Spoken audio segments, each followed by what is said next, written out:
मेरे प्यारे प्यारे व्यूवर्स को मेरा प्यार भरा अस्सलाम वालेकुम वरहमतुल्लाहि वबरकातुहू। अल्लाह ताला आपको खुश रखे, आबाद रखे, जहाँ भी रहें हैप्पी रहें, अच्छा खाएं अच्छा पकाएं, क्योंकि तंदुरुस्ती हज़ार नेमत है। अल्लाह ताला हम सब की मुश्किलें आसान करे, हम सब के कारोबार में बरकत डाले, रिस्क में इजाफा करे, आमीन सुम आमीन। आज हम नाज के किचन में हर दिल अजीज़ और नहायत ही शानदार और सर्दियों की सौगात पका रहे हैं आलू मेथी, जिसके लिए मेरे पास है ये 2 किलो मेथी।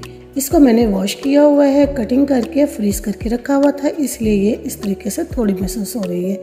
अगर आपको इसकी रेसिपी चाहिए तो मैं नेक्स्ट वीडियो में अपलोड कर दूंगी कि कैसे इसको फ्रीज किया जाता है। और ये मेरे पास है 1 kg पोटैटोस यानी आलू, और इनको मैंने गोल गोल स्लाइसेस में कट करके रखा हुआ है। आप फिंगर चिप्स की तरह भी कटिंग कर सकते हैं, और जैसे आलू गोश्त के लिए पोटैटोस की कटिंग की जाती है वैसे भी आप कट कर सकते हैं एज यू विश। अब ये मेरे पास है टमाटर का पेस्ट जो मैंने फ्रीज करके रखा होता है, और ये 6 माह तक ख़राब नहीं होता है अगर आप फ्रिज में रखेंगे, फ्रीज़र में भी रखें। और ये मेरे पास एक छोटा सा प्याज था, इसको मैंने रफली चॉप कर लिया था। और इसके बाद ये मेरे पास है अदरक लहसुन जो मैंने फ्रेश पेस्ट बनाया है। और इसके बाद बारी आती है स्पाइसेस की, जिसमें शामिल है 1 टेबलस्पून नमक, 2 टेबलस्पून सुरख मिर्च, 1 टीस्पून हल्दी, 1 टेबलस्पून गरम मसाला, पिंच अजवाइन, पिंच कलौंजी और 4-5 हरी इलायची। अजवाइन का भी बहुत ज़्यादा फ़ायदा होता है, आप लोगों को पता है। जो हड्डियों और जोड़ों की तकलीफ़ होती है उसमें अजवाइन, कलौंजी और हरी इलायची बहुत ही अहम किरदार अदा करती हैं। और जब आलू मेथी बनानी हो तो लाजमी इन चीज़ों को शामिल किया करें, इनसे फ्लेवर भी बढ़ता है और ये फ़ायदेमंद भी हैं। मैं तो तकरीबन कलौंजी, इलायची और अजवाइन अपनी हर हंडिया में शामिल करती हूँ। इनके बाद बारी आती है हमारी घी की, और ये जो छोटे से मर्तबान में पड़ा हुआ है, इसमें तो 1 kg है लेकिन हम 300 ग्राम का यूज़ करेंगे। तो बिस्मिल्लाहिर्रहमानिर्रहीम पढ़ के स्टार्ट करते हैं। हमने अपनी प्यारी सी कढ़ाई में 300 ग्राम घी को गर्म कर लिया था, और अब हमने फ्लेम को लो करते हुए हमने अजवाइन, इलायची और कलौंजी को डाल देना है, और 30 सेकंड के लिए सिर्फ इसको हमने सौते करना है, और फ़ौरन ही हमने इसमें प्याज ऐड कर देना है। प्याज में थोड़ा सा अपना पानी होता है, इस वजह से ये कलौंजी इलायची नहीं जलती हैं।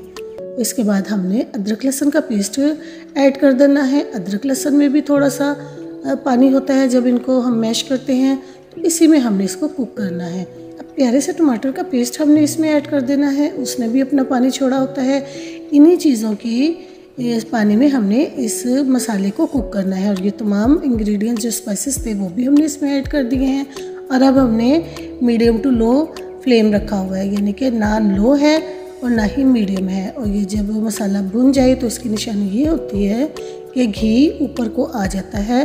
तो इस पॉइंट पे समझे कि हमारा मसाला भुन के तैयार हो चुका है, इसका कच्चापन ख़त्म हो चुका है जो भी हमने इंग्रेडिएंट्स मसाले में डाले हैं। तो इसके बाद हम अपनी प्यारी सी मेथी जो है वो इसमें ऐड कर देंगे।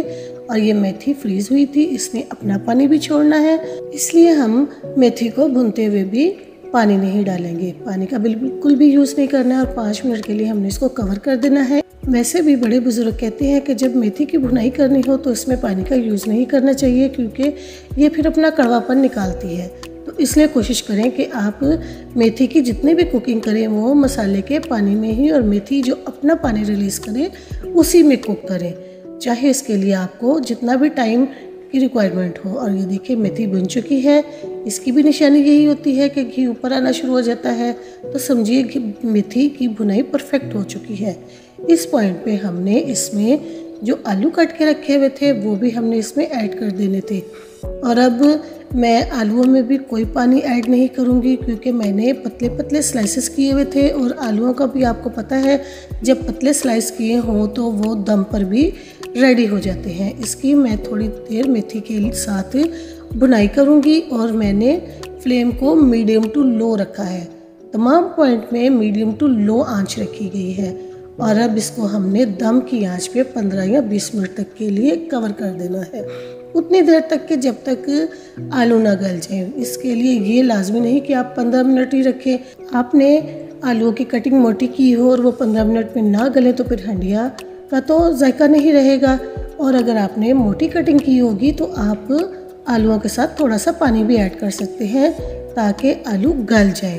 तो ये मेरी हंडिया बिल्कुल पक के तैयार हो चुकी है और मैंने इसमें बिल्कुल भी पानी का यूज़ नहीं किया था। माशाल्लाह सुभान अल्लाह, ये देखिए कितनी परफेक्ट रेडी हुई है।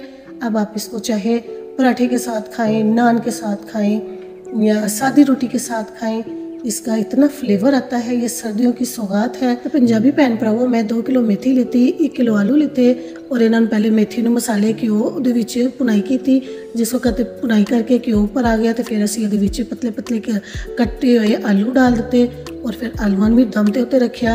मैं इहदे पानी का बिल्कुल यूज़ नहीं किया। अगर तुहानूं पानी की जरूरत हो तो थोड़ी डाल सकते हो। और तुहानूं पता है कि पानी हमेशा आलू मेथी दे विच कम ही इस्तेमाल करीदा, फिर ही है ज़ायकेदार तैयार होती है। बिस्मिल्लाहिर्रहमानिर्रहीम। तो चलिए अब आपको मैं इसको टेस्ट करके बताती हूँ कि ये कितनी फ्लेवरफुल तैयार हुई है। और दही के साथ तो ये गज़बनाक लगती है।